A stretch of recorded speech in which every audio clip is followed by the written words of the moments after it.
We are going to start conversations this morning by speaking with Mr. Gary Griffith, former Commissioner of Police. And of course, the topic this morning, we're talking about the fact that tactical wear has been removed.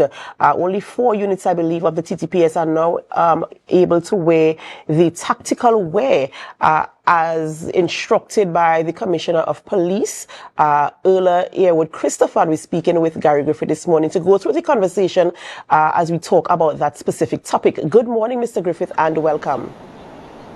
Good morning to you. Always my pleasure.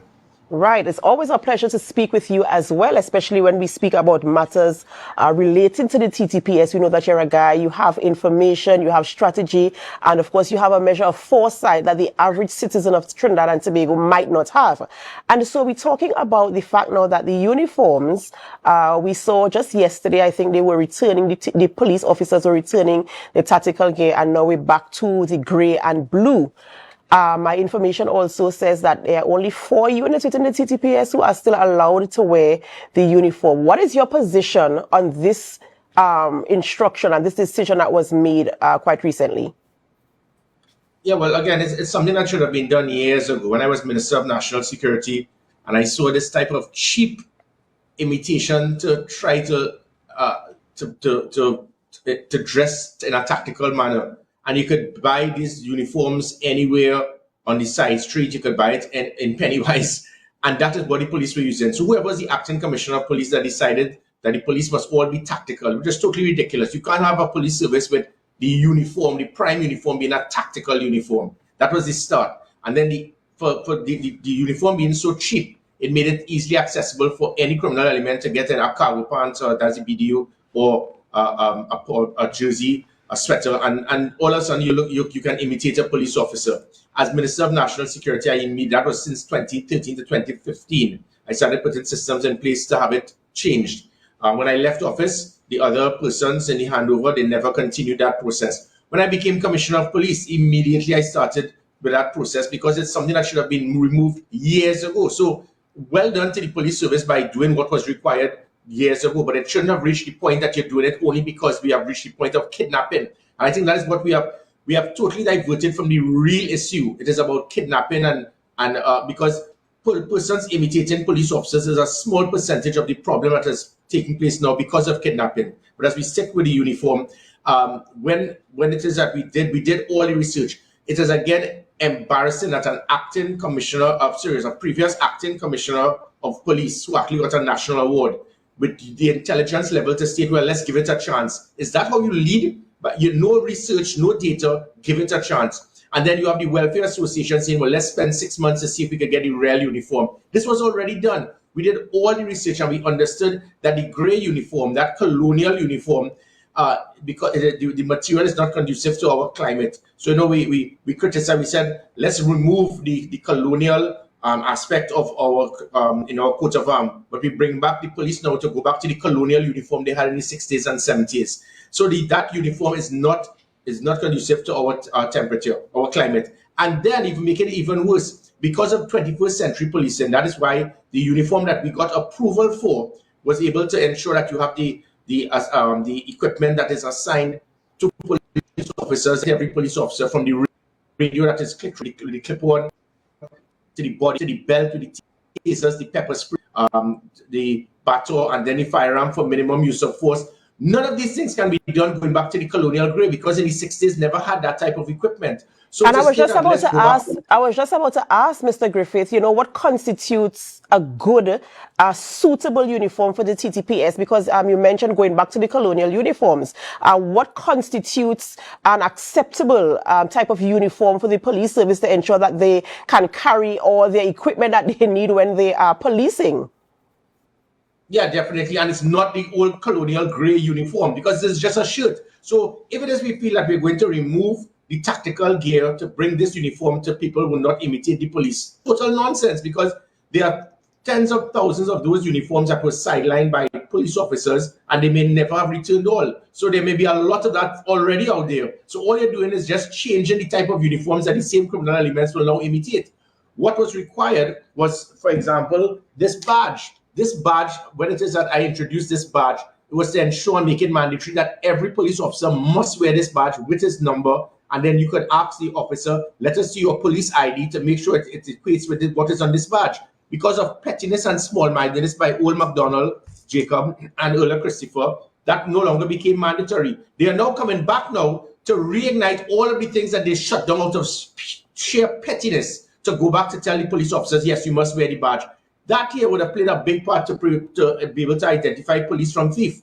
And again, going back to the gray shirt does not have the type of clip-ons that you would require for a radio, for the body cameras, for the belt, to have the tasers and the pepper spray. So Earl Christopher, because of her lack of understanding 21st century policing and the use of to appreciate and embrace technology, you're going back to a uniform that does not have the capability to allow the police officers to have all of these things.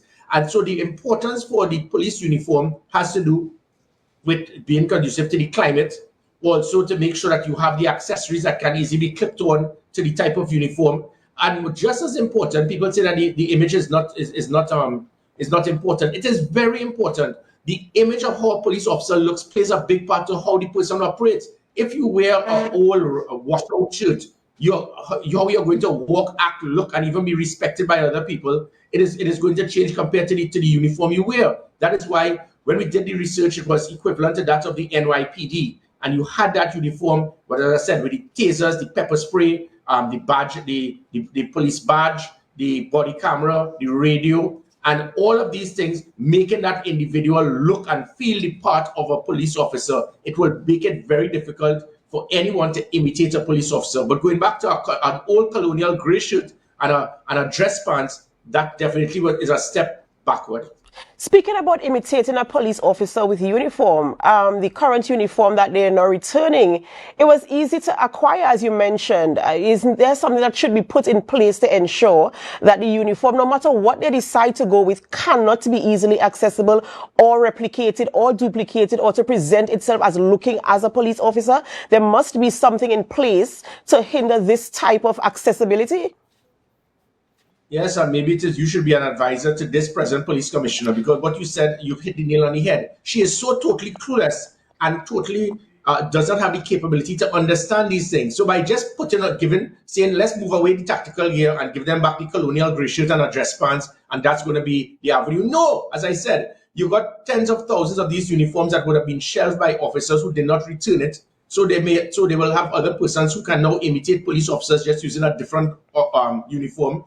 What was required is what we did. There's something called the RFID, that radio frequency ID. That RFID, with what we put in all of these uniforms that we got approval for. How did we get the approval? I was able to reduce $100 million annually in overtime corruption and utilize those funds to establish the social media monitoring unit, the gender-based violence unit, the police marine branch, the operational command center, the commissioner's command center. For the first time ever, body cameras, pepper spray, tasers for police officers, and also the uniform. So the uniform, as I said, it would have allowed persons to have access to all the different types of equipment. But just as important, I think even the most important, the RFID would be a barcode that would be placed on all of the uniforms. So if at any time there's the uniform, you can find uniform anywhere, you can automatically pinpoint it to that officer. That is how it is. You can make sure that police officers will not be lending their uniform, or if they lose their uniform, it is used by a criminal element. And now we can know who is the police officer who was lethargic and did not do his job to make sure he secured his uniform and did not report it if it was stolen. You don't have that with the gray shirt. That gray uniform, you can easily look at the material, go and purchase the material somewhere and make the uniform, and then you still wouldn't be able to pinpoint if it was a legitimate police uniform or not. The RFID code would have done exactly what you said. It would have been able to pinpoint and to every single uniform to link it to a police officer. That is what Earl Christopher and old MacDonald Jacob did not understand or appreciate, to embrace technology and utilize technology like that. So by going back to the 60s uniform, it is not going to do anything to assist in lifting the morale, the image of the police officers. It is not going to lift the respect that the public will have of the police service. Listen, just 3 years ago, public trust and confidence in the police service was 59%. And again, in contrast to the foolish comment by a political leader who said that it had nothing to do with good policing and leadership, it was because of COVID. 59%. That was in an era where all over the world police officers were being despised because of abuse of authority or even absenteeism. We didn't have one police officer being absent during that period. We had police officers being motivated. These are the things that lift the moral and motivation of police officers. How you look, making sure that you're given the respect, making sure that there's public trust and confidence in the police service.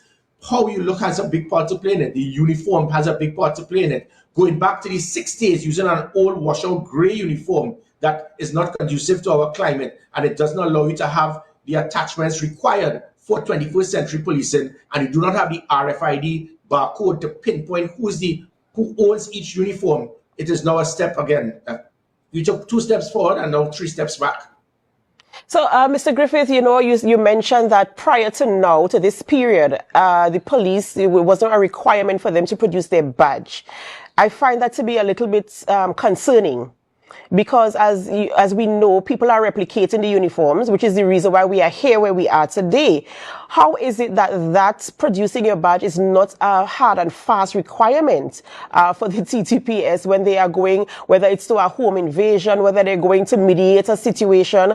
I'm trying to figure out how it is that was able to be done without any sort of repercussion until this particular point in time.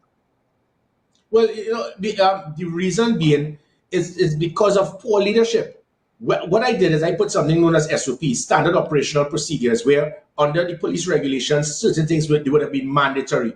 When I realized, for example, one of the biggest issues we had that caused criminals to escape was police absenteeism in court. The police just would not come to court. And because of that, it started putting disciplinary measures on police officers if they were absent from court. What happened because of that? 85 to 93% reduction in police absenteeism, and that ensured now that persons can now be sentenced, and criminals will know they could not escape punishment because they know that they will not get a get out of jail free card because the police officers wouldn't be there. Mandatory systems. Same thing with the body cameras. We put a mandatory system to state that you must wear your body cameras. Failure to wear your body cameras, you will be disciplined, if not suspended. That ensured that police officers, they were wearing the body cameras. All of those things were removed after I left office because of pettiness or ignorance or incompetence or politics by old MacDonald Jacob and earlier Christopher. So it was mandatory for police officers to attend court. That has now stopped since I left. So now police officers are no longer attending court, many of them. It was mandatory to wear the body cameras. They removed that standard operational procedure to ensure that police officers can be disciplined because Gary Griffith implemented it. And it's the same thing with the badges. It was mandatory for you to have the badge. They decided to remove it because Gary Griffith implemented it. So when you put all of these things and you remove it because you're either petty, incompetent, you're a dinosaur, you don't understand 21st century policing, these are the things that will take place. So we go back to police officers not attending court. We go back to police officers not wearing the body cameras, and nothing is done. We had dozens of police shootings and not one body camera was worn. Every police officer should have been suspended for not having his body camera because that was under the police standard orders and standard operational procedure. The same thing with the badges. Why did you state that it was no longer mandatory that you must have that badge? And the badge would have played a big part. It would not have eliminated everything, but many times when persons come to your doorstep, you have burglar proof, they say they are police officers, let me see your badge and let me see your ID. So on many occasions, you wouldn't have just opened the door because you see someone in tactical gear and a polo jersey that has TTPS on it. So all of these little things, they may be small things, but it adds up towards improving the police service, minimizing the possibility of rogue elements standard of the Trinidad and Tobago Police Service. But always remember, this is the individual that got 30% less than Gary Griffith by qualified experts internationally for application of a police. And this incompetent, backward politicians put her as first and still stated now that she's doing very well and she has a good rating. That is the standard we have reached in this country. And what happens is because of politics. When a politician hires a president who can handpick members of a police service commission to do something like that, to impose somebody like that on this country, it is the citizens who suffer. Mr. Griffith, we know right now that 4 units are still allowed to wear the gear, the tactical uniform. Do you think they too should be asked to return them as well and go back to the grey and blue? Or there's a blue outfit, the blue uniform. Do you think that they could be replaced with that one for the tactical team?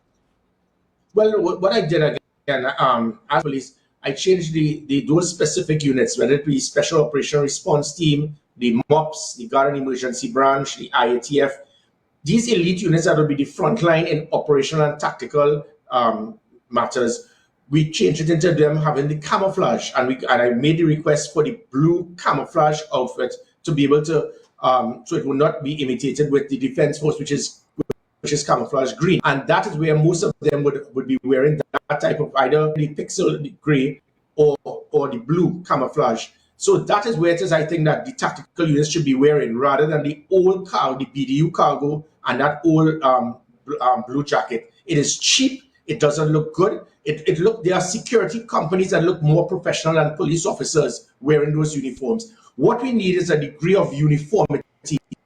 We need consistency. You can't have every place you have one police officer in a roadblock in a polo jersey with TTPS on it that he got from a Sports and Family Day 2 years ago because he just grabbed something, he has to be on duty. Sometimes you go in police stations and see them like that. That is what I was putting in place. All 7,000 police officers, one uniform across the board. And that uniform, people will be able to understand, appreciate, and recognize that person as a police officer.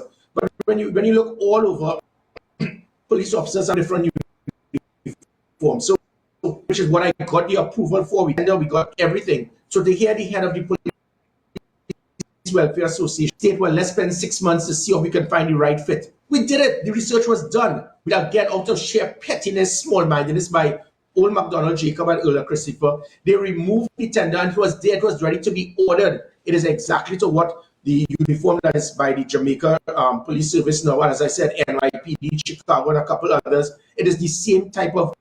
But people say we shouldn't copy.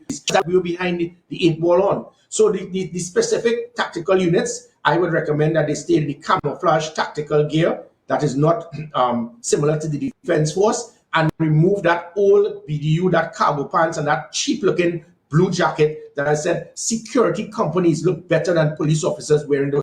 Whichever was the acting commissioner of police who ignited this, it showed how backward that individual was. It should have never been put on in the to represent the police service.